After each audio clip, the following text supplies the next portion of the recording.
Hello बच्चों, हमारे YouTube channel NEET Hindi पाठशाला में आपका स्वागत है। आज हम अध्याय 8 कोशिका जो जीवन की इकाई है उस चैप्टर के बारे में एनसीईआरटी रीडिंग करेंगे। आपको पता होगा यह एक बेसिक चैप्टर है जो कि अधिकतर सभी जो चैप्टर हैं उन पर इनका यूज होता है। इसको आज हम पूरा डिटेल से एनसीईआरटी रीडिंग करेंगे और नीट से जुड़े जो क्वेश्चन हैं उनको हाईलाइट करेंगे। तो चलते हैं, आज का वीडियो शुरू करते हैं। इससे पहले इसमें जो ऊपर दिया गया हुआ है उसको पढ़ते हैं। यहाँ पर एक साइंटिस्ट का नाम दिया गया है। यहाँ पर भी 2025 में यहाँ से भी क्वेश्चन पूछ लेता है नीट वाले, तो इसलिए इसे भी पढ़ना इम्पोर्टेंट हो गया है।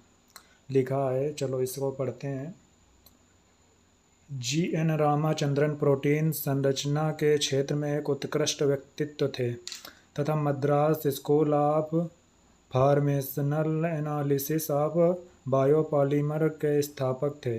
सन 1954 में नेचर में प्रकाशित कोलाजन के तिहरी कुंडली संरचना की खोज तथा रामाचंद्रन प्लॉट के उपयोग से प्रोटीन के बहुलक के विश्लेषण से संरचनात्मक जीव विज्ञान के क्षेत्र में उन्हें सर्वोत्कृष्ट उपलब्धि प्राप्त हुई। यहाँ से क्वेश्चन ये में पूछ सकता है अगर नीट वाले चाहें तो, और काफ़ी बार पूछा गया है कि रामचंद्रन प्लॉट किस यूज काम में आते हैं। तो रामचंद्रन प्लॉट प्रोटीन के बहुलीकरण की व्याख्या करते हैं, वहाँ पर रामचंद्रन प्लॉट का हम यूज करते हैं। आपका जन्म 8 अक्टूबर 1922 को दक्षिण भारत के समुद्र तटीय क्षेत्र कोचीन के निकट एक गांव में हुआ था। आपके पिता एक स्थानीय कॉलेज के गणित के प्रोफेसर थे, अतः रामचंद्रन की गणित के प्रति रुचि पैदा करने में उनका पर्याप्त प्रभाव पड़ा था। आपने अपनी स्कूली शिक्षा पूरी करने के उपरांत मद्रास विश्वविद्यालय से भौतिक शास्त्र में बीएससी ऑनर्स में सर्वोच्च स्थान प्राप्त किया। आपने 1949 में कैम्ब्रिज विश्वविद्यालय से पीएचडी की उपाधि प्राप्त की। जब आप कैम्ब्रिज विश्वविद्यालय में थे तब आपकी मुलाकात लाइनस पाउलिंग से हुई तथा उनके अल्फा हेलिक्स तथा बीटा शीट संरचना के मॉडल पर प्रकाशित कार्य से आप बहुत प्रभावित थे, जिससे आप कोलेजन की संरचना को हल करने की ओर आकर्षित हुए। आप 78 वर्ष की आयु में 7 अप्रैल 2001 को स्वर्गवासी हो गए। आप इसको देख सकते हैं एक बार, क्योंकि यहाँ से भी 2025 में नीट ने क्वेश्चन पूछे हुए हैं जो चैप्टरों के पहले ये लिखे रहते हैं, तो यहाँ से भी अब नीट क्वेश्चन पूछने लगा है, इसलिए हम इसको छोड़ नहीं सकते हैं। कहीं से भी क्वेश्चन पूछ सकता है और ये इम्पोर्टेंट है, ये यहाँ से पिछले प्रीवियस ईयरों में क्वेश्चन पूछा गया है। तो चलते हैं, अब आप चैप्टर शुरू करते हैं जिसका नाम है कोशिका जो जीवन की इकाई है। जब आप अपने चारों तरफ देखते हैं तो जीव व निर्जीव दोनों को आप पाते हैं।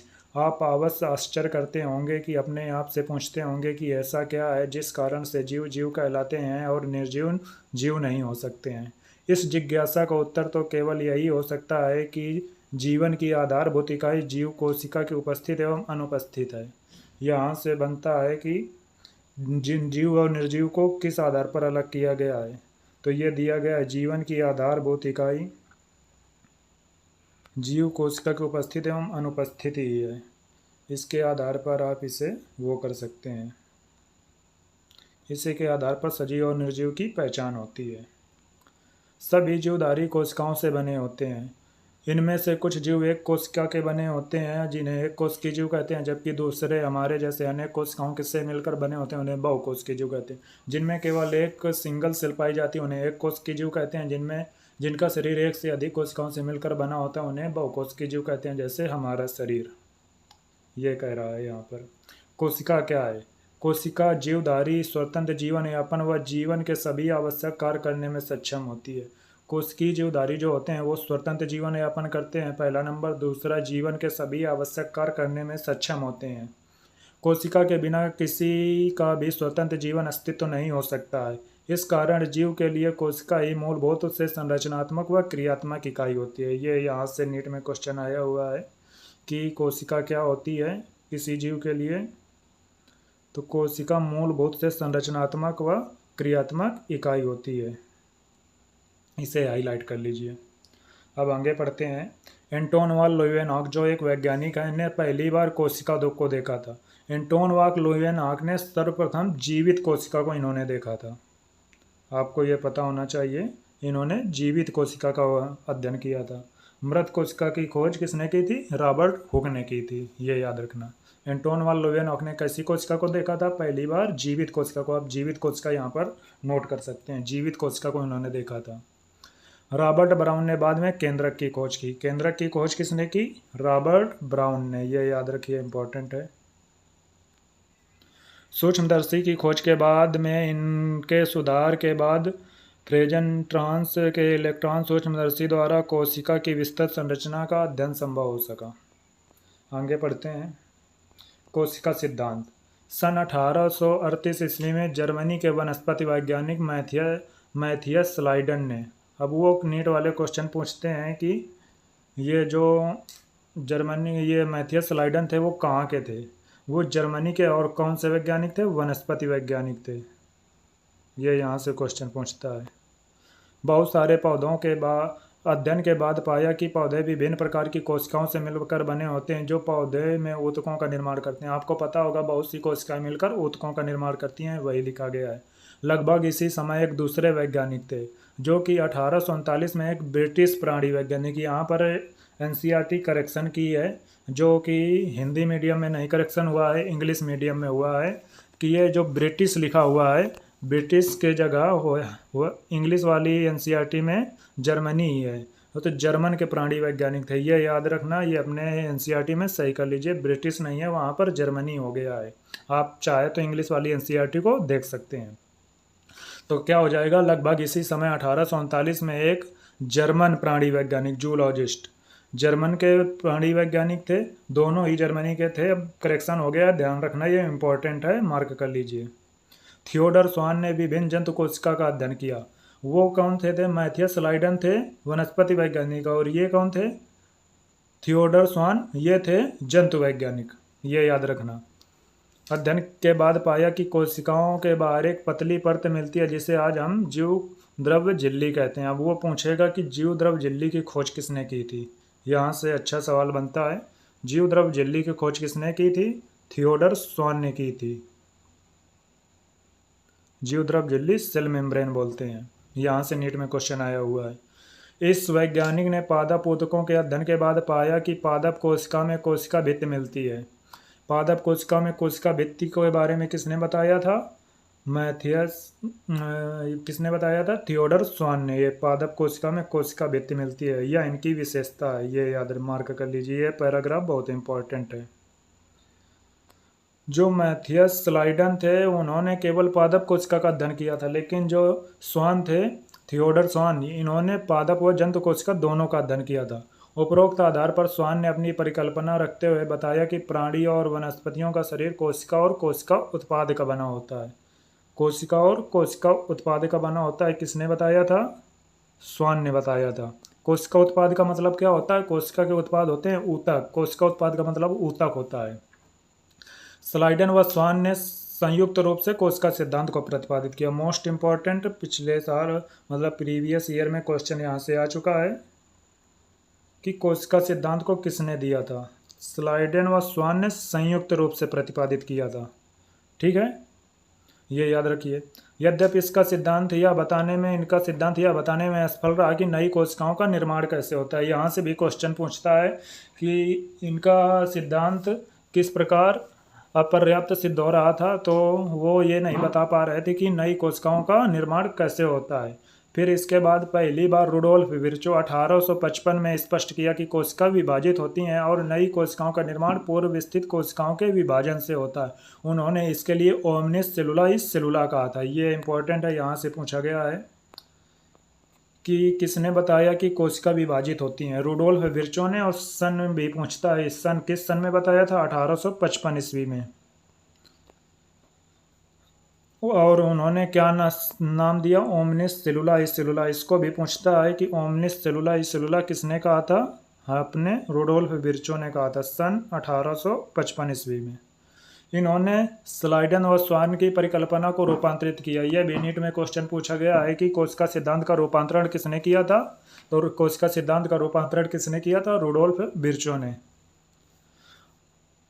रूपांतरण कर नई कोशिका सिद्धांत को प्रतिपादित किया। वर्तमान समय के परिप्रेक्ष्य में कोशिका सिद्धांत निम्नवत है। सभी जीवित कोशिका व कोशिका उत्पाद से बने होते हैं। सभी कोशिका पूर्व स्थित कोशिकाओं से निर्मित होती हैं। यह इंपॉर्टेंट है, याद कर लीजिएगा। कोशिका का समग्र अवलोकन। आरंभ में आप प्याज के छिलके और या मनुष्य की गाल की कोशिकाओं को सूक्ष्मदर्शी से देख चुके होंगे। ये कक्षा 9-10 की बात कर रहा है, वहाँ पर ये एक्सपेरिमेंट दिया गया था एनसीईआरटी में। उनकी संरचना का स्मरण करें। प्याज की कोशिका जो एक प्रारूपी पादप कोशिका है, जिसके बाहरी सतह पर एक स्पष्ट कोशिका भित्ति मिलती है। आपको पता होगा कोशिका भित्ति एनिमेलिया में पाई नहीं जाती, प्लांटी जगत में पाई जाती है। प्याज की कोशिका एक प्रारूपी पादप कोशिका होती है जिसके बाहरी सतह पर एक स्पष्ट कोशिका भित्ति मिलती है। वह इसके ठीक नीचे कोशिका झिल्ली मिलती है, सेल मेम्ब्रेन मिलती है। मनुष्य की गाल कोशिका के संगठन के बाहर एक तरफ केवल एक झिल्ली संरचना निकलती दिखाई पड़ती है, क्योंकि उसमें सेल वॉल एब्सेंट होती है हुइमन में। प्रत्येक कोशिका के भीतर एक सघन झिल्ली युक्त संरचना मिलती है जिसे केंद्रक कहते हैं। इस केंद्रक में गुणसूत्र सघन झिल्ली युक्त संरचना मिलती है जिसे केंद्रक कहते हैं। इस केंद्रक में गुणसूत्र क्रोमोसोम होते हैं जिसमें आनुवंशिक पदार्थ डीएनए होता है। जिस कोशिका में झिल्ली युक्त केंद्रक होते हैं उसे यूकैरियोटिक कोशिका कहते हैं। यहाँ देखिए इंपॉर्टेंट है। झिल्ली युक्त जिसमें केंद्रक पाया जाता है उसे यूकैरियोट, व जिनमें झिल्ली युक्त केंद्रक नहीं पाया जाता उसे प्रोकैरियोट कोशिका कहते हैं। दोनों यूकैरियोट व प्रोकैरियोटिक कोशिकाओं में इनके आयतन को घेरे हुए एक अर्ध तरल अवयव मिलता है जिसे कोशिका द्रव कहते हैं, साइटोप्लाज्म कहते हैं। दोनों पादप व जंतु कोशिकाओं में कोशिकीय क्रियाओं हेतु कोशिका द्रव एक प्रमुख स्थल होता है। कोशिका का जीव अवस्था संबंधी विभिन्न रासायनिक अभिक्रियाएं यहीं संपन्न होती हैं। जो अधिकांश क्रियाएं जो होती हैं वो साइटोप्लाज्म में ही संपन्न होती हैं। यूकैरियोटिक कोशिका में केंद्रक के अतिरिक्त अन्य झिल्ली युक्त विभिन्न संरचनाएं मिलती हैं जो कोशिकांग कहलाती हैं, जैसे अंतरप्रद्रव्य जालिका जिसे इंग्लिश में क्या कहते हैं? Endoplasmic reticulum. सूत्रकणिका जिसे माइटोकॉन्ड्रिया कहते हैं। सूक्ष्म बॉडी जिसे माइक्रोबॉडी कहते हैं। गाल्जी सामिश्र जिसे गाल्जी कॉम्प्लेक्स कहते हैं। लयनकाय जिसे लाइसोसोम कहते हैं। और रसदानी प्रोकैरियोटिक कोशिका में झिल्ली युक्त कोशिकांगों का अभाव होता है। ये इंपॉर्टेंट है कि प्रोकैरियोटिक कोशिका में झिल्ली युक्त कोशिकांग पाए जाते हैं कि एब्सेंट होते हैं, उसमें एब्सेंट होते। झिल्ली युक्त कोशिकांग केवल यूकैरियोट में पाए जाते हैं। अभी आगे पढ़ेंगे। ये देखिए इनकी संरचना, अभी चित्र देखेंगे, पहले नीचे एनसीईआरटी रीडिंग कर लेते हैं थोड़ा। यूकैरियोट व प्रोकैरियोट दोनों कोशिकाओं में झिल्ली रहित अंगक राइबोसोम मिलते हैं। ये इंपॉर्टेंट है, यहाँ से भी नीट में क्वेश्चन आया है। वो पूछेगा कि ऐसा कौन सा अंगक है जो यूकैरियोट तथा प्रोकैरियोट दोनों में मिलता है, तो वो कौन सा है?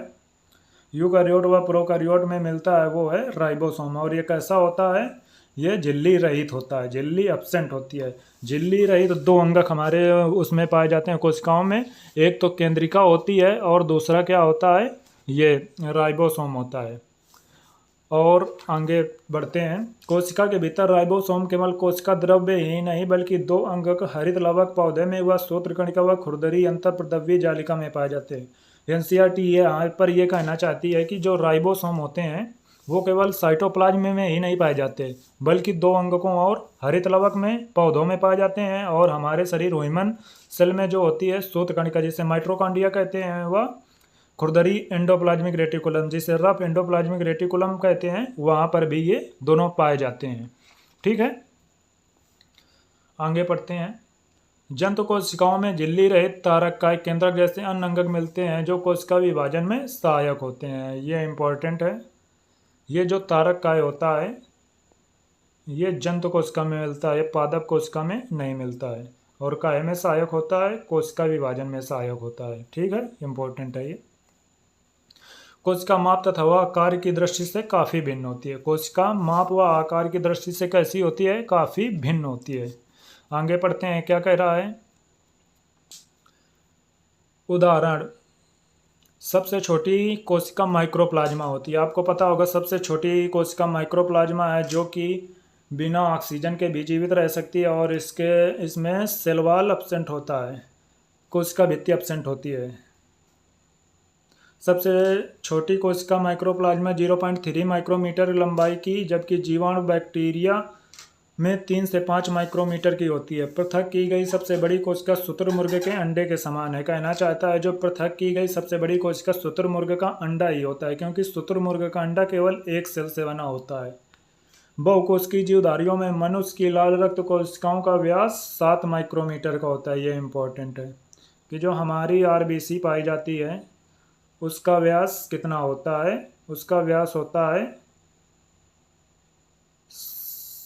उसका व्यास कितना होता है 7 माइक्रोमीटर। ये याद रखना माइक्रोमीटर होता है, वहाँ नैनोमीटर दे देगा, कुछ दे देगा, आप वहाँ पर कंफ्यूज हो जाते हैं पेपर में। याद रखना माइक्रोमीटर में होता है।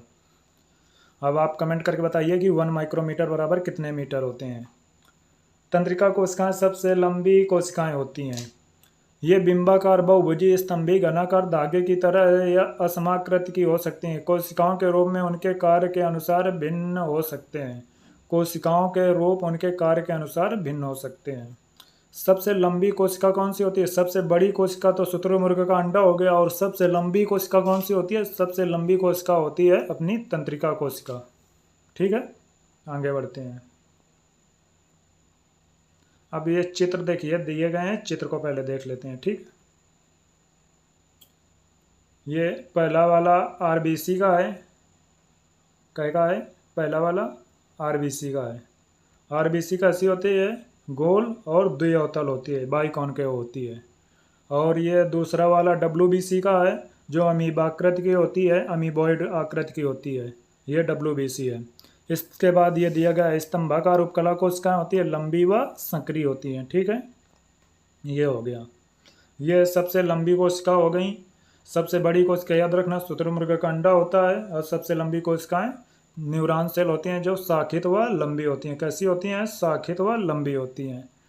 एक ये वाहिनिका है जो दीर्घीकृत होती है, और ये मीजोफिल सेल हैं जिसे मध्यवर्ती कोशिका कहते हैं। ये कैसे होते हैं? राउंड शेप में गोल होती हैं। ठीक है, चित्र भी दे के कभी कभी पूछ लेता है, इसलिए चित्र कंप्लीट कर लेना। आप ये जो हाईलाइट इनके नोट्स आपको हमारे इसी चैनल में, टेलीग्राम चैनल पे मिल जाएंगे। टेलीग्राम की लिंक हम इसी चैनल में डिस्क्रिप्शन में दे देंगे। आप वहाँ से जाके जाकर वहाँ से टेलीग्राम लिंक देख सकते हैं। ठीक है, आगे बढ़ते हैं। अब यहाँ से प्रोकैरियोटिक कोशिका के बारे में पढ़ा गया है। प्रोकैरियोटिक कोशिका जीवाणु, नील हरी शैवाल, माइक्रोप्लाज्मा व अन्य प्लूरोन्यूमोनिया समझो, जिसे पीपीएलओ कहते हैं। प्लूरोन्यूमोनिया लाइक ऑर्गेनिज्म, पीपीएलओ का फुल फॉर्म होता है। सामान्यतः ये यूकैरियोटिक कोशिका से बहुत छोटी होती है और काफ़ी तेज़ी से विभाजित होती है। यह इंपॉर्टेंट है, यहाँ से नीट में क्वेश्चन आया हुआ है कि जो प्रोकैरियोटिक कोशिका होती है वो छोटी होती है और यूकैरियोटिक कोशिका से काफ़ी तेज़ी से विभाजित होती है। मतलब यूकैरियोटिक कोशिका धीमे धीमे विभाजित होती है, लेकिन प्रोकैरियोटिक कोशिका बहुत स्पीड से विभाजित होती है। माप का आकार काफ़ी भिन्न होता है। जीवाणु के 4 मूल आकार होते हैं: डंडाकार बैसिलस, गोलाकार कोकस, कोषाकार विम्ब्रियो तथा सर्पिलाकार स्पाइरिलम। ये हम किस में पढ़ चुके हैं? जीव जगत का वर्गीकरण चैप्टर 2 में पढ़ चुके हैं। उसका वीडियो इसी चैनल पर पड़ा हुआ है, आप जाके देख सकते हैं। तो ये मार्क कर लीजिए, ये हम अच्छे तरीके से वहाँ कंप्लीट कर चुके हैं। जीवाणु बैक्टीरिया कितने प्रकार के होते हैं? 4 प्रकार के होते हैं। ये उनके नाम हो गए। ठीक है, प्रोकैरियोटिक कोशिका का मूलभूत संगठन आकार व कार्य में विभिन्नता के बावजूद एक सा होता है। सभी प्रोकैरियोटिक कोशिका में कोशिका भित्ति होती है। सभी प्रोकैरियोटिक कोशिका में कोशिका भित्ति पाई जाती है, सेल वॉल पाई जाती है, जो कोशिका झिल्ली से घिरी हुई होती है, केवल माइक्रोप्लाज्मा को छोड़कर। माइक्रोप्लाज्मा में कोशिका भित्ति नहीं पाई जाती है। कोशिका में साइटोप्लाज्म एक तरल मैट्रिक्स के रूप में भरा होता है। इसमें कोई स्पष्ट विभेदित केंद्रक नहीं पाए जाते हैं। आनुवंशिक पदार्थ मुख्य रूप से नग्न व केंद्रक झिल्ली द्वारा परिबद्ध नहीं होता है। इसमें पाया जाने वाला जो आनुवंशिक पदार्थ होता है वो, क्योंकि प्रोकैरियोटिक कोशिका है, इसलिए इसमें कोई झिल्लीबद्ध कोशिकांग पाए नहीं जाते हैं। इस कारण से वो नग्न होता है तथा केंद्रक झिल्ली द्वारा आवृत नहीं होता है। ठीक है, ये इंपॉर्टेंट है। जीनोमिक डीएनए के अतिरिक्त एकल गुणसूत्र गोलाकार डीएनए जीवाणु में सूक्ष्म डीएनए वृत्त जीनोमिक डीएनए के बाहर पाए जाते हैं। इन डीएनए वृत्तों को प्लाज्मिड कहते हैं। ये इंपॉर्टेंट है। जो अतिरिक्त डीएनए पाए जाते हैं उनको क्या कहते हैं? प्लाज्मिड कहते हैं। ये प्लाज्मिड डीएनए जीवाणु में विशिष्ट समलक्षणों को बताते हैं। समलक्षणों का मतलब फिनोटाइप, समलक्षणों का मतलब यहाँ पर क्या है? फिनोटाइप को बताते हैं। उनमें से एक प्रतिजीवी के प्रति प्रतिरोधी होते हैं। आपको पता होगा जो प्लाज्मिड होते हैं वो अपनी स्वयं प्रतिकृति करने में सक्षम होते हैं बिना किसी के अर्धस्वायत्त कोशिकांग बोलते हैं, सेमी कंजर्वेटिव बोलते हैं इन्हें। मतलब ये अपना रेप्लिकेशन स्वयं कर सकते हैं बिना कोशिका की सहायता के, बिना कोशिका डीएनए की सहायता से। ठीक है, आगे बढ़ते हैं। उनमें से एक प्रतिजीवी के प्रतिरोधी होते हैं। आप उच्च कक्षाओं में पढ़ेंगे कि प्लाज्मिड डीएनए वृत्त जीवाणुओं के बाहरी डीएनए के साथ रूपांतरण के प्रबोधन हेतु उपयोगी है। केंद्रक झिल्ली यूकैरियोट में पाई जाती है। राइबोसोम के अलावा प्रोकैरियोट के में यूकैरियोटिक अंग नहीं पाए जाते। ये देखिए ऊपर भी पढ़ चुके हैं, यहाँ पर भी मार्क कर लीजिए कि राइबोसोम के अलावा कोई भी प्रोकैरियोटिक अंगक यूकैरियोटिक कोशिका में नहीं पाए जाते हैं। प्रोकैरियोट में कुछ विशेष प्रकार के अंतर्विष्ट मिलते हैं। प्रोकैरियोट में यह विशेषता है कि उनमें कोशिका झिल्ली एक विशिष्ट विभेदित आकार में मिलती है जिसे मीजोसोम कहते हैं। ये तत्व कोशिका झिल्ली अंतर्वलन होते हैं। ये यहाँ से क्वेश्चन आया हुआ है कि मीजोसोम किसके अंतर्वलन होते हैं? कोशिका झिल्ली सेल मेम्ब्रेन के अंतर्वलन होते हैं। ये याद रखना, सेल मेम्ब्रेन के अंतर्वलन होते हैं। कोशिका आवरण और इसके रूपांतरण। अधिकांश प्रोकैरियोटिक कोशिकाएं विशेषकर जीवाणु कोशिकाओं में एक जटिल रासायनिक कोशिका आवरण मिलता है। इनमें कोशिका आवरण दृढ़तापूर्वक बंधकर 3 स्तरीय संरचना बनाता है, जैसे बाह्य परत ग्लाइकोकैलिक्स, जिसके पश्चात क्रमशः कोशिका भित्ति एवं जीवद्रव झिल्ली पाई जाती है। ये इंपॉर्टेंट है, इससे मार्क कीजिए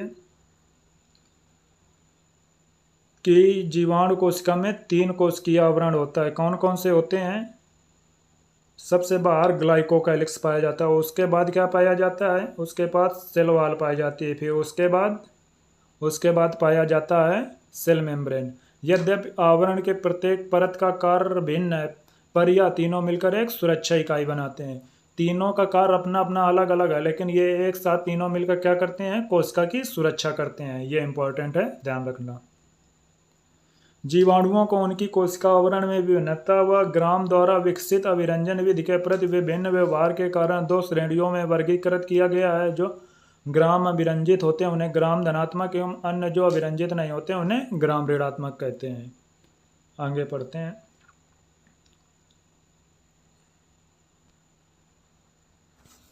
आगे एनसीईआरटी क्या बोलती है?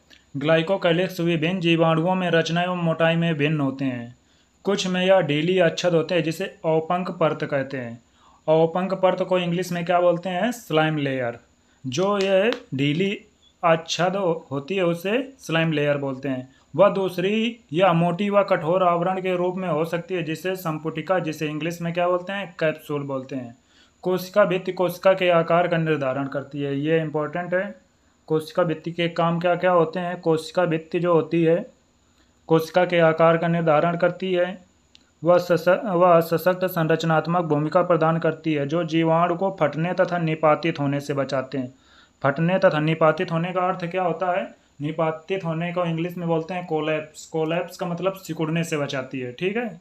और ये ग्लाइकोकैलिक्स के भी ग्लाइकोकैलिक्स को भी याद रखना कि ग्लाइकोकैलिक्स के 2 भागों में बांटा गया है, जो मोटी होती है और एक पतली, जो ढीली अच्छद होती है उसे स्लाइम लेयर बोलते हैं, औपंग परत। और जो मोटी व कठोर होती है उसे क्या बोलते हैं? उसे संपुटिका बोलते हैं। ठीक है, जिसे इंग्लिश में कैप्सूल बोलते हैं। यहाँ से भी क्वेश्चन आया हुआ है। आगे बढ़ते हैं।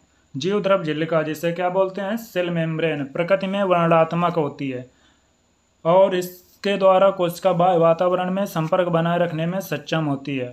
संरचना अनुसार यह झिल्ली यूकैरियोटिक झिल्ली जैसी होती है। एक विशेष झिल्ली में संरचना जो जीवद्रव झिल्ली के कोशिका में फैलाव से बनती है को मीजोजोम कहते हैं। यह फैलाव पुटिका, नलिका एवं पटलिका के रूप में होता है। यहाँ से क्वेश्चन आया हुआ है कि ऐसा कौन सा अंगक है जो प्रोकैरियोट तथा यूकैरियोट में एक समान संरचना का बना होता है? ये होती है सेल मेम्ब्रेन। यहाँ से नीट में क्वेश्चन आया हुआ है, ये इम्पोर्टेंट है। ठीक है। यह फैलाव पुटिका नलिका एवं पटलिका के रूप में होता है। यह कोशिका भित्ति निर्माण, अब यहाँ से पूछेगा मीजोजोम के कार्य क्या होते हैं। मीजोसोम जो होता है उसके कार्य क्या होते हैं। मीजोसोम के क्या कार्य होते हैं। यह कोशिका भित्ति का निर्माण कराता है, डीएनए प्रतिकृति कराता है, वह इसके संतति कोशिकाओं के वितरण में सहायक होता है और श्वसन में भी सहायक होता है और स्रावी प्रक्रियाओं में भी सहायक होता है। ये पूरा इंपॉर्टेंट है। जीवद्रव झिल्ली के पृष्ठ क्षेत्र एंजाइम की मात्रा बढ़ाने में भी सहायता करता है। ये भी मार्क कर लीजिए। ये सब किसके कार्य हैं, मीजोसोम के कार्य हैं और ये आते हैं, इसलिए इनको अच्छे से तैयार रखना। कुछ प्रोकैरियोटिक जैसे नीलहरित जीवाणु में कोशिका द्रव में झिल्ली में विस्तार होता है, जिन्हें वर्णकी लवक कहते हैं। इनमें वर्णक पाए जाते हैं। ये यहाँ से भी आया हुआ है क्वेश्चन। कोशिका द्रव में झिल्ली में विस्तार होते हैं। अब आपसे वो पूछेगा, नीट में क्वेश्चन पूछेगा, किस प्रकार पूछेगा कि वर्णकी लवक होते हैं वो किसका विस्तार होते हैं, तो किसका होते हैं, सेल मेम्ब्रेन का विस्तार होते हैं। ठीक है, जिनमें वर्णक पाए जाते हैं। जीवाणु कोशिकाएं चलायमान अथवा अचलायमान होती हैं। यदि वह चलायमान है तो उनमें कोशिका भित्ति जैसी पतली संरचनाएं मिलती है, जिन्हें कशाभिका कहते हैं। कशाभिका को इंग्लिश में क्या बोलते हैं, फ्लैजिला बोलते हैं। जीवाणुओं में कशाभिका की संख्या व विन्यास का क्रम भिन्न होता है। जीवाणु कशाभिका फ्लैजिलिन 3 भागों में बटा होता है। जो जीवाणु कशाभिका होता है वह मुख्यतः फ्लैजिलिन प्रोटीन का बना होता है, जिसके 3 भाग होते हैं, तंतु, अंकुश व आधारी शरीर। तंतु फिलामेंट, अंकुश हुक एंड आधारी शरीर बेसल बॉडी। तंतु कशाभिका का सबसे बड़ा भाग होता है। जो फिलामेंट होता है वह कशाभिका का सबसे बड़ा भाग होता है। यह कोशिका सतह से बाहर की ओर फैला होता है। अब ये पूछेगा कि कशाभिका कहाँ से बाहर निकलता है, तो कोशिका सतह से। ठीक है। और ये किसके विस्तार होते हैं, ये सेल वॉल के विस्तार होते हैं, ये ध्यान रखना। जीवाणुओं की सतह पर पाई जाने वाली संरचना रोम व जालर। रोम और जालर इनकी गति में सहायता नहीं करती। ये यहाँ से क्वेश्चन आया हुआ है नीट में। जो जीवाणुओं की सतह पर पाई जाने वाली संरचना रोम व जालर होती है वो गति में सहायता करती है कि नहीं करती, नहीं करती है। ये याद रखना, रोम व जालर गति में सहायता नहीं करती है। रोम लंबी नलिकाकार संरचना होती है जो विशेष प्रोटीन की बनी होती है। वो प्रोटीन कौन सी होती है, पिलिन प्रोटीन की बनी होती है। ठीक है, ये याद रखना, पिलिन प्रोटीन की बनी होती है। रोम को इंग्लिश में क्या बोलते हैं, पिलाई बोलते हैं। जालर जो होती है, जालर को इंग्लिश में क्या बोलते हैं, फिम्बरी बोलते हैं। लघु सुख जैसे तंतु होते हैं जो चिपकने में सहायता करते हैं, जो कोशिका के बाहर प्रवर्धित होते हैं। कुछ जीवाणुओं में या उनको पानी की धारा में पाई जाने वाली चट्टानों व पोषक ऊतकों में चिपकने में सहायता करते हैं। ये यहाँ से पूछ सकता है क्वेश्चन कि रोम व जालर के कार्य क्या होते हैं। पानी की धारा में पाई जाने वाली चट्टानों व पोषक ऊतकों से चिपकने में सहायता करते हैं, गति में सहायता नहीं करते, ये ध्यान रखना। आगे बढ़ते हैं। राइबोसोम व अंतर्विष्ट पिंड। अब राइबोसोम व अंतर्विष्ट पिंड के बारे में पढ़ते हैं। क्या बोलती है एनसीईआरटी, प्रोकैरियोट में राइबोसोम कोशिका की जीवद्रव झिल्ली से जुड़े होते हैं। ये 15 से 20 नैनोमीटर आकार के होते हैं। ये देखिए, ये इंपॉर्टेंट है।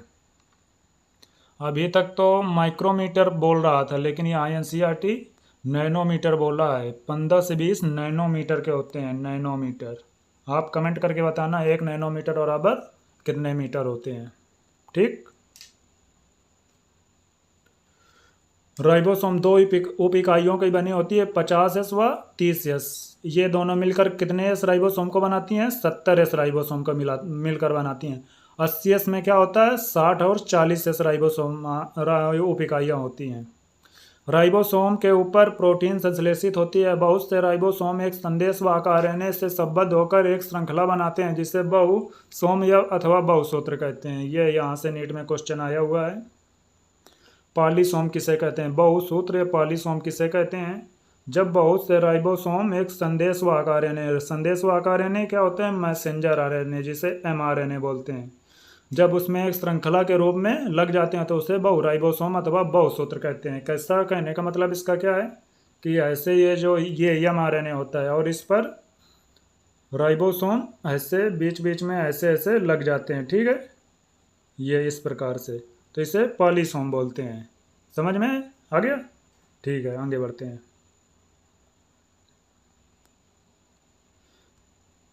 बहुसूत्र पॉलीसोम जिसे बोलते हैं का राइबोसोम संदेशवाहक आरएनए से संबंध होकर प्रोटीन निर्माण में भाग लेते हैं। अब यहाँ से भी क्वेश्चन पूछा है कि पॉलीसोम का कार्य क्या होता है, ये प्रोटीन निर्माण में भाग लेते हैं, ठीक है। अंतर्विष्ट पिंड, अंतर्विष्ट पिंड क्या होते हैं? अंतर्विष्ट पिंड जिन्हें इंग्लिश में क्या बोलते हैं, इंक्लूजन बॉडीज बोलते हैं। प्रोकैरियोटिक कोशिका में बचे हुए पदार्थ कोशिका द्रव में अंतर्विष्ट पिंड के रूप में संचित होते हैं। ये झिल्ली द्वारा घिरे नहीं होते, ये इंपॉर्टेंट है, ये यहाँ से क्वेश्चन आया हुआ है कि अंतर्विष्ट पिंड का झिल्ली द्वारा क्या घिरे होते हैं, नहीं घिरे हुए होते हैं, नॉन मेम्ब्रेनस होते हैं, ये याद रखना, ठीक है। एवं कोशिका द्रव में स्वतंत्र रूप से पड़े रहते हैं। इसके उदाहरण, अंतर्विष्ट पिंड के उदाहरण कौन कौन से हैं, उदाहरण याद रखना, ये भी इंपॉर्टेंट है, यहाँ से कभी कभी पूछ सकता है क्वेश्चन। तो उदाहरण कौन से हैं, फास्फेट कणिकाएं, साइनोफाइसिन कणिकाएं और ग्लाइकोजन कणिकाएं, ठीक है।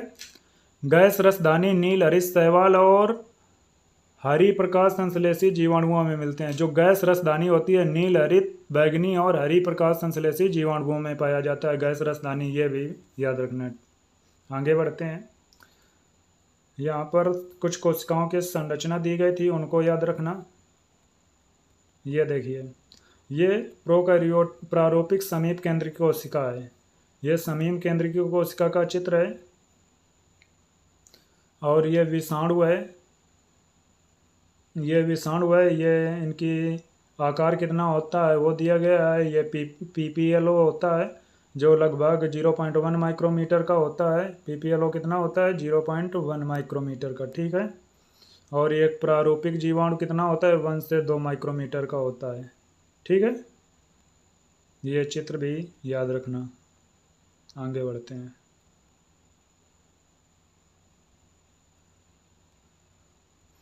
अब ये चित्र प्रोकैरियोटिक तथा यूकैरियोट के दिए गए हैं, इनको अभी बाद में देखेंगे। पादप कोशिका और प्राणी कोशिकाएं, ये दोनों पहले पढ़ लेते हैं। अब यूकैरियोटिक कोशिका क्या होती है, समीप केंद्री की कोशिकाएं। सभी आर्द्र जीवाणु पादप प्राणी व कवक में यूकैरियोटिक कोशिकाएं पाई जाती हैं। आपको पता होगा कि मोनेरा को छोड़कर प्रोटिस्टा और फंजाई, उसके बाद जो प्लांटी और एनिमलिया आती है उनमें यूकैरियोटिक सेल पाई जाती है। यूकैरियोटिक कोशिकाओं में झिल्लीदार और अंगकों की उपस्थिति के कारण कोशिका द्रव विस्तृत कक्ष युक्त प्रतीत होता है। इनमें विभिन्न झिल्लीदार अंगक पाए जाते हैं, इसलिए इसका कोशिका द्रव कैसा प्रतीत होता है, इसमें कक्ष होते हैं। यूकैरियोटिक कोशिका में झिल्ली में केंद्रक आवरण युक्त व्यवस्थित केंद्रक मिलता है। इनके अतिरिक्त यूकैरियोटिक कोशिका में विभिन्न प्रकार की जटिल गतिकी व कोशिकीय कंकाल जैसी संरचना मिलती है। इनमें आनुवंशिक पदार्थ गुणसूत्र के रूप में व्यवस्थित रहता है। सभी यूकैरियोटिक कोशिकाएं एक जैसी नहीं होती हैं, ये इंपॉर्टेंट है कि सभी यूकैरियोटिक कोशिकाएं एक जैसी नहीं होती। पादप व जंतु कोशिकाएं भिन्न होती हैं। पादप कोशिकाओं में कोशिका भित्ति, लवक एवं एक बड़ी केंद्रकीय रसदानी मिलती है, जबकि प्राणी कोशिकाओं में ये अनुपस्थित होते हैं। पादप कोशिकाओं में क्या क्या मिलता है, कोशिका भित्ति सेल वॉल मिलती है जो कि प्राणी कोशिकाओं में अनुपस्थित होती है। लवक प्लास्टिड मिलते हैं, वो भी प्राणी कोशिकाओं में एब्सेंट होते हैं। और एक बड़ी केंद्रकीय रसदानी मिलती है जो कि प्राणी कोशिकाओं में अनुपस्थित होते हैं। दूसरी तरफ प्राणी कोशिकाओं में तारक काय मिलता है, लाइसोसोम पाया जाता है जो कि अन्य पादप कोशिकाओं में नहीं मिलता है। क्या नहीं मिलता है, लाइसोसोम, तारक काय जिसे बोलते हैं।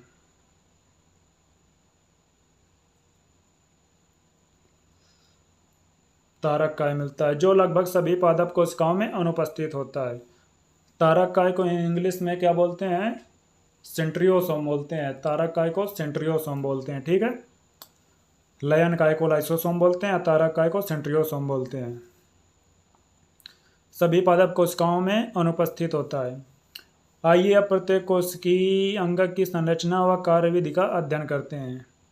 कोशिका झिल्ली। वर्ष 1950 में इलेक्ट्रॉन सूक्ष्मदर्शी की खोज के बाद कोशिका झिल्ली की विस्तृत संरचना का ज्ञान संभव हो सका। इस बीच मनुष्य की लाल रक्त कोशिकाओं लाल रक्त कणिकाओं जिन्हें आरबीसी कहते हैं की कोशिका झिल्ली के रासायनिक अध्ययन के बाद जीवद्रव झिल्ली की संभावित संरचना के बारे में जानकारी प्राप्त हो सकी। अध्ययनों के बाद इस बात की पुष्टि हुई कि कोशिका झिल्ली मुख्यतः लिपिड व प्रोटीन की बनी होती है। कोशिका झिल्ली जो सेल मेम्ब्रेन होती है मुख्यतः किसकी बनी होती है? लिपिड एंड प्रोटीन की। ये इंपॉर्टेंट है, याद रखना। इसमें प्रमुख लिपिड फास्फोलिपिड होता है। ये यहाँ से क्वेश्चन आ चुका है कि सेल मेम्ब्रेन में जो मुख्य लिपिड पाया जाता है वो कौन सा लिपिड होता है? फास्फोलिपिड होता है, जो दो सतहों में व्यवस्थित होती है।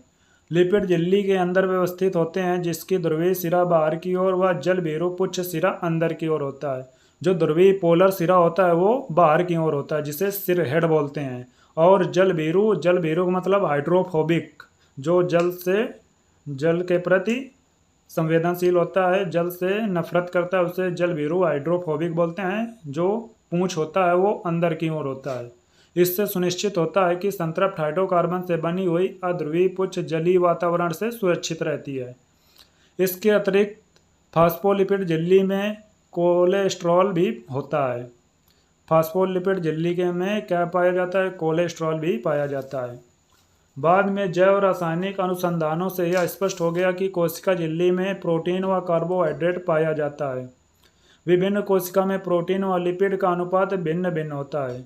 मनुष्य की रुधिराणु, जिसे इरिथ्रियोसाइट बोलते हैं, जिसे आरबीसी बोलते हैं, कि झिल्ली में लगभग 52% प्रोटीन व 40% क्या लिपिड पाया जाता है। यहाँ से क्वेश्चन नीट में आया हुआ है कि जो मनुष्य की आरबीसी होती है उनमें कितना परसेंट प्रोटीन व कितना परसेंट लिपिड पाया जाता है। ये याद रखना, प्रोटीन ज़्यादा पाया जाता है, 52% प्रोटीन पाया जाता है, और लिपिड कितना पाया जाता है? लिपिड 40% पाया जाता है। ये डाटा याद रखना, डाटा यहाँ से क्वेश्चन बना हुआ है, नेट वाले यहाँ से पूछे हैं। झिल्ली में पाए जाने वाले प्रोटीन को अलग करने की सुविधा के आधार पर दो अंगभूत व परिधीय प्रोटीन भागों में व्यक्त किया गया है। ये इंपॉर्टेंट है कि जो प्रोटीन पाए जाते हैं उनको किस आधार पर अलग करने की सुविधा के आधार पर दो भागों में बांटा गया है। कौन से? अंगभूत प्रोटीन व परिधीय प्रोटीन। ठीक है। परिधीय प्रोटीन झिल्ली की सतह पर होता है। जो परिधीय प्रोटीन होता है झिल्ली की सतह पर होता है, जबकि अंगभूत प्रोटीन आंशिक व पूर्ण रूप से झिल्ली में धंसे हुए होते हैं। कोशिका झिल्ली का उन्नत नमूना किसने दिया था? सन 1972 में सिंगर व निकोलसन ने दिया गया था। यह यहाँ से भी नीट में क्वेश्चन आया हुआ है। सन भी याद रखना कि जो कोशिका झिल्ली का उन्नत नमूना था जिसे किसने दिया था? सन 1972 में सिंगर तथा निकोलसन ने दिया था। इसे इंग्लिश में क्या बोलते हैं?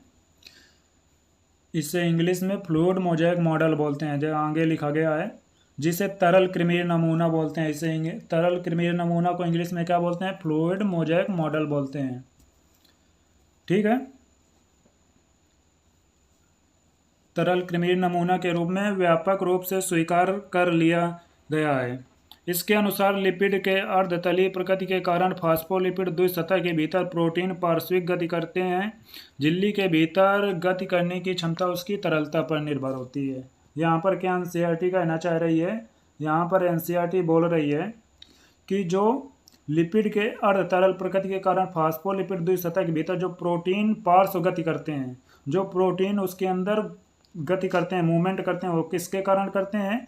जो लिपिड की अर्धतरल प्रकृति होती है उसके कारण वो वहाँ पर गति दर्शाते हैं। और उसकी गति किस पर निर्भर करती है? उसकी तरलता पर निर्भर करती है। ये इंपॉर्टेंट है, यहाँ से क्वेश्चन बना हुआ है इनडायरेक्ट तरीके से कथन वालों में, तो ये इंपॉर्टेंट है, इसे याद रखना। आपको पता होगा कि ये जो फ्लूइड मोज़ेक मॉडल है या कोशिका झिल्ली की संरचना तथा कार्य दोनों की व्याख्या करता है, इसलिए इसे मान्यता दी गई थी।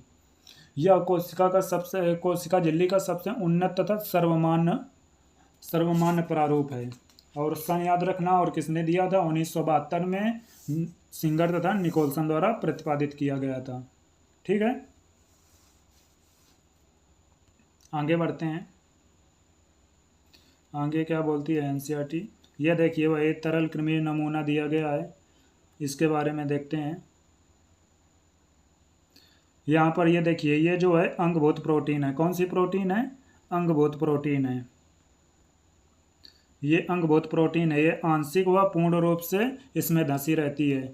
ये देखिए, ये वाली जो किनारे पर है ये आंशिक रूप से धंसी हुई है और ये पूर्ण रूप से धंसी हुई है। और ये यहाँ पर ये शर्कराएँ लगी हुई हैं, और ये जो ये लंबी लंबी है ये परिधीय प्रोटीन है, मतलब परिधि पर है, ये गहराई पर धंसे हुए नहीं होते हैं, ये परिधीय प्रोटीन हो गए। और ये जो ये बने हैं ये फास्फोलिपिड हैं। इसका देखिए जल भीरू जो पुच्छ सिरा है वो अंदर की तरफ होता है, हाइड्रोफोबिक सिरा, एंड हाइड्रोफिलिक जो हेड होता है वो बाहर की ओर होता है। ये देखिए लिखा गया है, ये फास्फोलिपिड है, फास्फोलिपिड की बाइलेयर है, द्विक सतह है। और ये जो ये देखिए बीच बीच में है ये कोलेस्ट्रॉल हैं। ठीक है, इस प्रकार ये संरचना है। आप इसकी नेमिंग याद रखना, क्योंकि कभी कभी नेमिंग देकर मतलब चित्र देकर नेमिंग पूछ देता है कि कौन कहाँ पर क्या है। इसको सिंगलटन निकोलसन ने दिया था। झिल्ली की तरली प्रकृति के कारण, तरली प्रकृति इसके कार्य, जैसे जो ये तरली प्रकृति होती है इसके कार्य क्या क्या होते हैं, इसके कार्य निम्नलिखित होते हैं। ये इंपॉर्टेंट है, इसको याद रखना। कोशिका वृद्धि करवाता है, अंतर कोशिकीय संयोजन में सहायक होता है, श्रवण सिक्रीशन में, अंतर कोशिका विभाजन इत्यादि की दृष्टि से महत्वपूर्ण है। जीवद्रव झिल्ली का सर्वाधिक महत्वपूर्ण कार्य यह है कि इससे अणुओं का परिवहन होता है। ये इंपॉर्टेंट है कि सर्वाधिक महत्वपूर्ण कार्य कोशिका झिल्ली का क्या है। जीवद्रव झिल्ली जिसे बोलते हैं कि अणुओं का परिवहन एक कोशिका से दूसरे कोशिका में करवाता है। यह झिल्ली इसके दोनों तरफ मिलने वाले अणुओं के लिए चयनात्मक पारगम होती है। कुछ अणु बिना ऊर्जा की आवश्यकता के इस झिल्ली से होकर आते हैं, जिसे निष्क्रिय परिवहन कहते हैं। उदासीन विलेय सांद्रता प्रवणता के अनुसार जैसे उच्च सांद्रता से निम्न सांद्रता की ओर साधारण विसरण द्वारा इस झिल्ली से होकर जाते हैं। जल भी इस झिल्ली से उच्च सांद्रता से निम्न सांद्रता की ओर गति करता है। विसरण द्वारा जल के प्रवाह को परासरण कहते हैं। चूंकि ध्रुवीय अणु जो अध्रुवीय लिपिड द्विसतह से होकर नहीं जा सकते, उन्हें झिल्ली से होकर परिवहन करने के लिए झिल्ली में वाहक प्रोटीन की आवश्यकता होती है। जो पोलर अणु होते हैं वो नॉन पोलर लिपिड की द्विसतह से होकर नहीं जा पाते हैं, तो उनको एक चैम्बर प्रोटीन की आवश्यकता होती है, जिन्हें वाहक प्रोटीन कहते हैं, जिसके द्वारा ये एक कोशिका से दूसरी कोशिका में आसानी से चले जाते हैं। कुछ आयन या अणु का झिल्ली से होकर परिवहन उसकी सांद्रता प्रवणता के विपरीत होता है, मतलब निम्न सांद्रता से उच्च सांद्रता की ओर जाते हैं। जब निम्न सांद्रता से उच्च सांद्रता की ओर जाते हैं तो इस परिवहन हेतु ऊर्जा आधारित प्रक्रिया होती है, मतलब जब कोई चीज़ निम्न से उच्च की ओर जाएगी तो उसमें ऊर्जा की आवश्यकता होती है, जिसमें एटीपी का उपयोग होता है, जिसे सक्रिय परिवहन कहते हैं। यह एक पंप के रूप में कार्य करता है, जिसे सोडियम आयन तथा पोटेशियम आयन पंप कहते हैं। Na+ तथा K+ पंप बोलते हैं सक्रिय परिवहन के लिए, जो महत्वपूर्ण होता है। ठीक है, आगे बढ़ते हैं। कोशिका भित्ति, जिसे क्या बोलते हैं, सेल वॉल। आपको यह याद होगा कि कवक व पौधों की जीवद्रव झिल्ली के बाहर पाए जाने वाली दृढ़ निर्जीव आवरण को कोशिका भित्ति कैसी होती है, यहाँ से क्वेश्चन बनता है। दृढ़ होती है और निर्जीव होती है, जीवित नहीं होती है। ठीक है, निर्जीव आवरण को कोशिका भित्ति सेल वॉल कहते हैं। कोशिका भित्ति कोशिका को केवल क्या बोल रहा है यहाँ पर एनसीईआरटी की, कोशिका भित्ति होती है जो वो कोशिका को केवल यांत्रिक हानियों और संक्रमणों से ही रक्षा नहीं करती है, बल्कि यह कोशिकाओं के बीच आपसी संपर्क बनाए रखने तथा अवांछनीय वृहद अणुओं के लिए भी अवरोध प्रदान करता है। शैवाल की कोशिका भित्ति सेलुलोज, गैलेक्टन्स, मैग्नीज व खनिज जैसे कैल्शियम कार्बोनेट की बनी होती है। ये यहाँ से मार्क कर लीजिए कि शैवाल की कोशिका भित्ति कैसे बनी होती है। सेलुलोज, गैलेक्टन्स, मैग्नीज व खनिज जैसे कैल्शियम कार्बोनेट CaCO3 जिसका सूत्र होता है से बनी होती है। जबकि दूसरे पौधों में यह सेलुलोज, हेमीसेलुलोज, पेक्टिन व प्रोटीन की बनी होती है। नवपादप कोशिका की कोशिका भित्ति में स्थित प्राथमिक भित्ति में वृद्धि की क्षमता होती है, जो कोशिका की परिपक्वता के साथ घटती जाती है। इसके साथ कोशिका के भीतर की तरफ द्वितीय भित्ति का निर्माण होने लगता है। जो प्राथमिक कोशिका भित्ति होती है वो तो सजीव होती है और धीरे धीरे उसकी विभाजित होने की क्षमता घटती जाती है। ठीक है, और अंदर की तरफ बनती है। बाहर तो पुरानी वाली हो गई है, जो अंदर द्वितीय भित्ति बनती है वो अंदर की तरफ बनती है, मध्य पटलिका, जिसे क्या बोलते हैं इंग्लिश में मिडिल लैमेला, मुख्यतः कैल्शियम पेक्टेट का बना होता है। ये इंपॉर्टेंट है, ये पूछा गया है कि मिडिल लैमेला कैसे बना होता है, कैल्शियम पेक्टेट से बनी सतह होती है जो आसपास के विभिन्न कोशिकाओं को आपस में चिपकाए व पकड़े रखती है। मिडिल लैमिना का कार्य क्या होता है, आसपास की जो विभिन्न कोशिकाओं को आपस में चिपकाए व पकड़े रहती है। कोशिका भित्ति एवं मध्य पटलिका में जीव द्रव तंतु जिन्हें प्लाज्मोडेस्माटा बोलते हैं। प्लाज्मोडेस्माटा आड़े तिरछे रूप में स्थित रहते हैं जो आसपास के कोशिका द्रव को आपस में जोड़ता है। यह इंपॉर्टेंट है कि जो प्लाज्मोडेस्माटा होते हैं वो क्या कार्य करते हैं, कोशिका द्रव को जोड़ने का कार्य करते हैं। और मिडिल लैमिना मध्य पटलिका किसको जोड़ती है, कोशिका को जोड़ती है। लेकिन जो प्लाज्मोडेस्माटा होते हैं वो कोशिका द्रव साइटोप्लाज्म को जोड़ने का काम करते हैं, ध्यान रखना। अंतःझिल्लिका तंत्र, अंतःझिल्लिका तंत्र के बारे में पढ़ते हैं। झिल्लीदार अंगक कार्य व संरचना के आधार पर एक दूसरे से काफ़ी अलग होते हैं। इनमें बहुत से ऐसे होते हैं जिनके कार्य एक दूसरे से जुड़े होते हैं, अतः उन्हें अंतःझिल्लिका तंत्र के अंतर्गत रखते हैं। इस तंत्र के अंतर्गत 4 आते हैं। ये इम्पोर्टेंट है, नीट में क्वेश्चन यहाँ से आया हुआ है कि अंतःझिल्लिका तंत्र में कौन कौन से आते हैं। पहला एंडोप्लाज्मिक रेटिकुलम जिसे अंतःप्रदव्य जालिका बोलते हैं, गाल्जी काय, लयन काय, लाइसोसोम तथा रसदानी आते हैं। ये 4 आते हैं अंतःझिल्लिका तंत्र के अंतर्गत और बाकी नहीं आते। और क्यों आते हैं, क्योंकि इनके कार्य एक दूसरे से एकदम जुड़े हुए होते हैं। सूत्रकंडिका जिसे माइटोकॉन्ड्रिया बोलते हैं, हरित लवक व परऑक्सीसोम के कार्य उपरोक्त अंगों से संबंधित नहीं होते, अतः इन्हें अंतःझिल्लिका तंत्र के अंतर्गत नहीं रखते हैं। अब यहाँ पर पढ़ेंगे एंडोप्लाज्मिक रेटिकुलम। एंडोप्लाज्मिक रेटिकुलम क्या होता है, इलेक्ट्रॉन सूक्ष्मदर्शी से अध्ययन के पश्चात यह पता चला कि यूकैरियोटिक कोशिका के केंद्रक द्रव में चपटे आपस में जुड़े थैली युक्त छोटी नलिकाव्रत जालिका तंत्र बिखरा रहता है जिसे अंतःप्रदव्य जालिका बोलते हैं। किस में पाया जाता है, यूकैरियोटिक सेल में पाया जाता है। कैसा होता है, थैली युक्त होता है। यहाँ से इंपॉर्टेंट है कि आपस में जुड़े हुए थैली युक्त छोटे नलिकाकार जालिका तंत्र बिखरा होता है जिसे एंडोप्लाज्मिक रेटिकुलम कहते हैं। कहाँ पर पाया जाता है, कोशिका द्रव में, साइटोप्लाज्म में पाया जाता है। ये इंपॉर्टेंट है, साइटोप्लाज्म में पाया जाता है। ठीक है, आगे एनसीईआरटी क्या बोलती है, प्रायः राइबोसोम अंतःप्रदव्य जालिका की बाहरी सतह पर चिपके रहते हैं। जिस एंडोप्लाज्मिक रेटिकुलम के सतह पर यह राइबोसोम मिलते हैं उसे खुरदरी एंडोप्लाज्मिक रेटिकुलम बोलते हैं। क्या बोलते हैं उसे, रफ एंडोप्लाज्मिक रेटिकुलम बोलते हैं, RER इंग्लिश में बोलते हैं। राइबोसोम की अनुपस्थिति पर अंतःप्रदव्य जालिका चिकनी लगती है, अतः इसे चिकनी अंतःप्रदव्य जालिका को क्या बोलते हैं, स्मूथ एंडोप्लाज्मिक रेटिकुलम।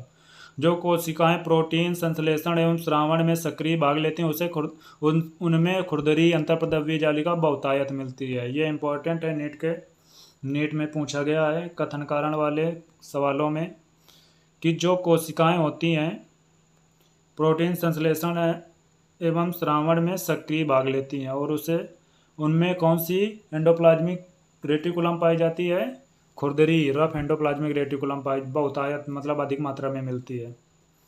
ये काफ़ी फैली हुई तथा केंद्रक के बाह्य झिल्ली तक फैली रहती है।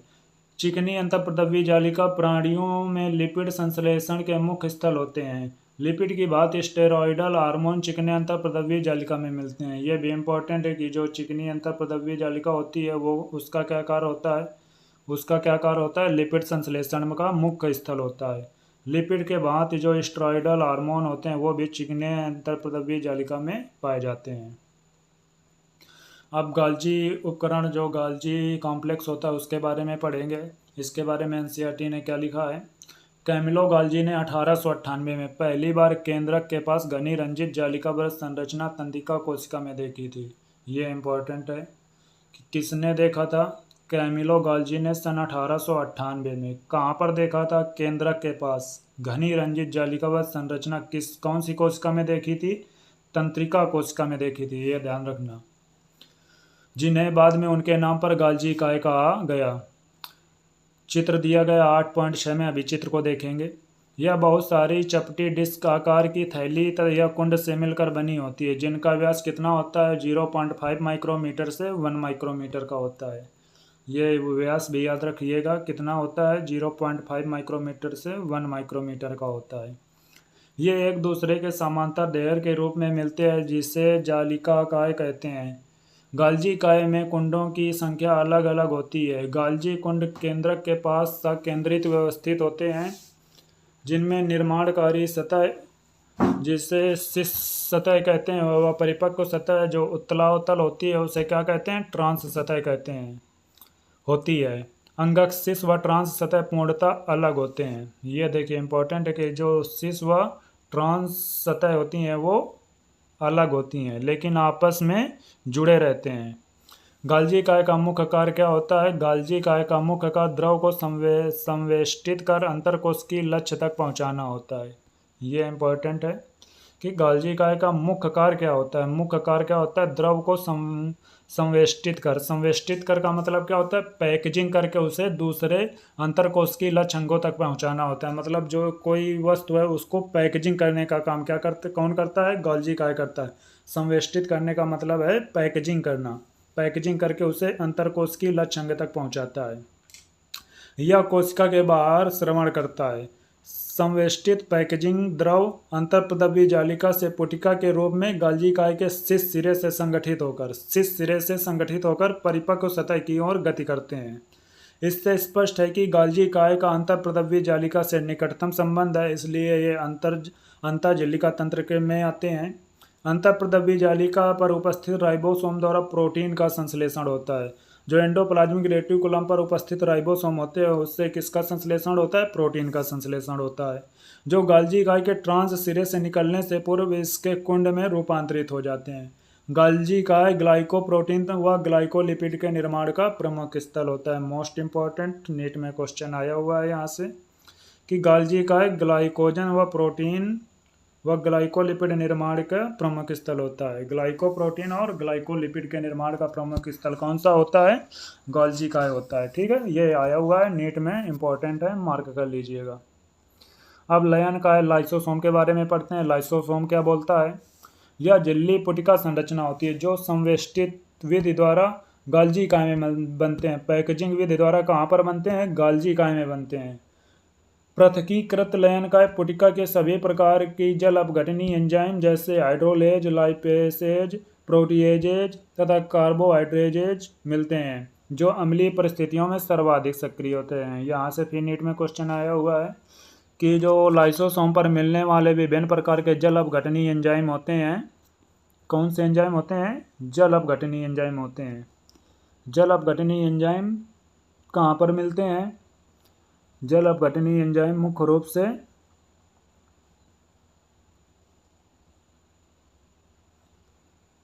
जल अपघटनीय एंजाइम अम्लीय परिस्थितियों में काम करते हैं, लाइसोसोम पर मिलते हैं और कहाँ पर क्या काम करते हैं?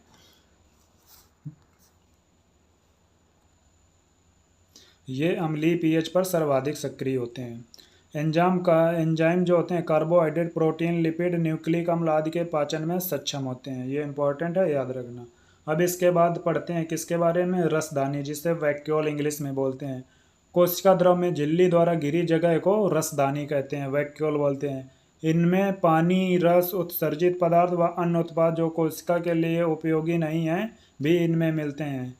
रसदानी एकल झिल्ली से आवृत होती है जिसे टोनोप्लास्ट कहते हैं। ये इंपॉर्टेंट है कि रसदानी की झिल्ली कैसी होती है और उसे क्या बोलते हैं? टोनोप्लास्ट बोलते हैं और एकल झिल्ली से आवृत होती है। ये आ चुका है नीट में क्वेश्चन।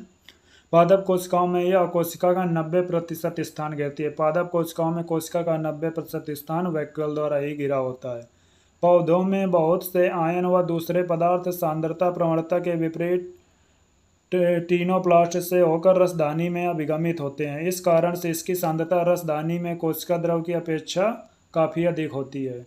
जो टोनोप्लास्ट के अंदर जो पदार्थ पाए जाते हैं उस पर सांद्रता जो होती है कोशिका द्रव से अपेक्षा बहुत अधिक होती है।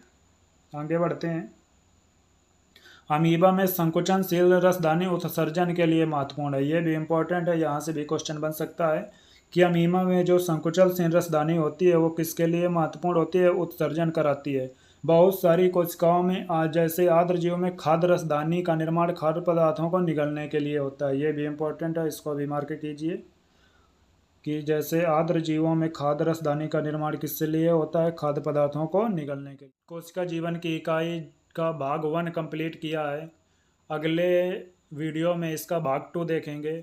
आज हम कहाँ तक देख चुके हैं, आज हम रसदानी जिसे वैक्यूल कहते हैं वहाँ तक इसके बारे में देख चुके हैं। इसके अगले वीडियो में हम इसके भाग 2 को देखेंगे। ये पूरा एनसीईआरटी बेस है जो नीट में पूछा जाता है, इसलिए इसे अच्छे से हाईलाइट कर लीजिएगा और याद रखिएगा। हाँ, और आप इसके अगर पीडीएफ चाहते हैं तो हम इसका टेलीग्राम का लिंक डिस्क्रिप्शन में दे देंगे, वहाँ से आप जाकर टेलीग्राम से इसका पीडीएफ डाउनलोड कर सकते हो। ठीक है, तो आपको उम्मीद है कि ये वीडियो अच्छा लगा होगा, और अच्छा लगा है तो दोस्तों के साथ शेयर करना और लाइक एंड सब्सक्राइब करना। और कुछ चित्र रह गए हैं उनको बता देते हैं हम। जो ये चित्र दिए, ये देखो, ये काहे का है, गालजी उपकरण। गालजी उपकरण का ये चित्र है जिसे बोलते हैं क्या, गालजी कॉम्प्लेक्स, जिसमें ये देखो कुंड दिया गया हुआ है, ये कुंड बने हुए हैं, ये गालजी उपकरण है। और इसके ऊपर ये चित्र का है, ये दिया गया एंडोप्लाज्मिक रेटिकुलम। ये देखिए, ये केंद्रक हो गया, ये केंद्रक छिद्र हो गया, और ये खुरदरी एंडोप्लाज्मिक रेटिकुलम है जिसे रफ एंडोप्लाज्मिक रेटिकुलम बोलते हैं। क्यों बोलते हैं, क्योंकि यहाँ पर ये देखो छोटे छोटे क्या पाए जा रहे हैं, राइबोसोम पाए जा रहे हैं। जबकि यहाँ पर नीचे देखिए, नीचे क्या है, नीचे चिकनी अंतःप्रद्रव्य जालिका है जिसे क्या बोलते हैं इंग्लिश में, स्मूथ एंडोप्लाज्मिक रेटिकुलम। इसे स्मूथ क्यों बोलते हैं, क्योंकि इसमें राइबोसोम नहीं पाए जाते। आप देख सकते हैं चित्र में, जो रफ है, रफ एंडोप्लाज्मिक रेटिकुलम है, वहाँ पर राइबोसोम पाए जा रहे हैं, जबकि ये जो चिकनी है यहाँ पर राइबोसोम अनुपस्थित हैं। ठीक है, ये चित्र आप देख सकते हैं अच्छे से। और ऊपर चित्र रह गया है कोशिकाओं का, जो पादप कोशिका और जंतु कोशिका है, वो चित्र थोड़ा देख लीजिए।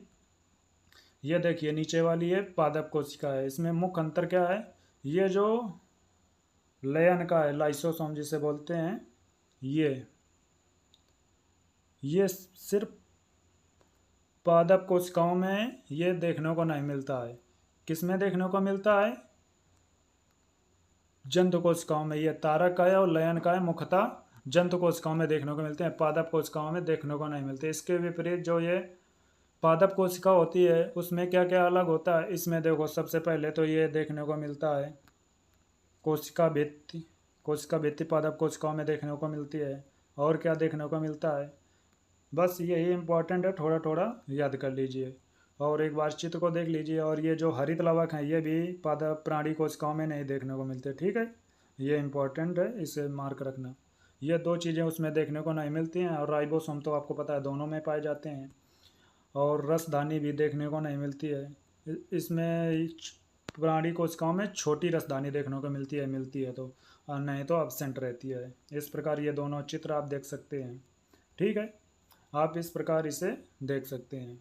ये देखिए यहाँ पर खुरदरी एंडोप्लाज्मिक रेटिकुलम ये इसमें भी पाई जा रही है। यहाँ पर भी देखिए ये क्या बने हुए हैं, राइबोसोम बने हुए हैं। और यहाँ पर ये चिकनी अंदर एंडोप्लाज्मिक रेटिकुलम है, ये वाली चिकनी हो गई, ये खुरदरी हो गई। ठीक है, ये सूक्ष्म नलिकाएं हैं, एक्टिन तंतु हो गए, ये मध्यवर्ती तंतु हो गए। इस प्रकार है, ये केंद्रक आवरण दिया गया है क्योंकि ये यूकैरियोटिक कोशिका, इसलिए इसमें केंद्रक आवरण पाया जाता है। ठीक है, केंद्रिका है, केंद्रिका आपको पता होगा, केंद्रिका में सेल में मेम्ब्रेन नहीं पाई जाती है, नॉन मेम्ब्रेनस अंगक होते हैं। माइटोकॉन्ड्रिया आपको पता होगा दोनों में पाए जाते हैं। इसलिए देखो सूक्ष्म अंकुर हो गए, माइक्रोविलाई जिसे बोलते हैं, गोल्जी उपकरण हो गए। ये देखो चिकनी एंडोप्लाज्मिक रेटिकुलम हो गई, केंद्रक आवरण पाया जाएगा दोनों में क्योंकि यूकैरियोटिक कोशिका है। केंद्रिका हो गई, केंद्रक हो गया। ठीक है, ये खुरदरी एंडोप्लाज्मिक रेटिकुलम हो गई क्योंकि इसमें राइबोसोम पाए जा रहे हैं। ये पूरा ये जो है ये साइटोप्लाज्म है पूरा, ये साइटोप्लाज्म कोशिका द्रव हो गया। ये माइटोकॉन्ड्रिया हो गई। ठीक है, इस प्रकार आप इस चित्र को देख सकते हैं। और ऊपर के चित्र तो कंप्लीट कर ही चुके हैं हम सब। इस प्रकार हम इसका भाग 1 कंप्लीट कर चुके हैं। भाग 2 को हम कुछ ही समय में इसी चैनल पर डाल देंगे। आप वहां से भाग 2 को इसका भी देख सकते हैं क्योंकि ये बड़ा चैप्टर है और ज़्यादा देर का बन जाएगा, इसलिए हम इसे 2 भागों में बना रहे हैं। ठीक है, आपको यह वीडियो अच्छा लगा होगा। ठीक है, दोस्तों के साथ शेयर करें, लाइक सब्सक्राइब करें। जय हिंद, जय भारत, धन्यवाद।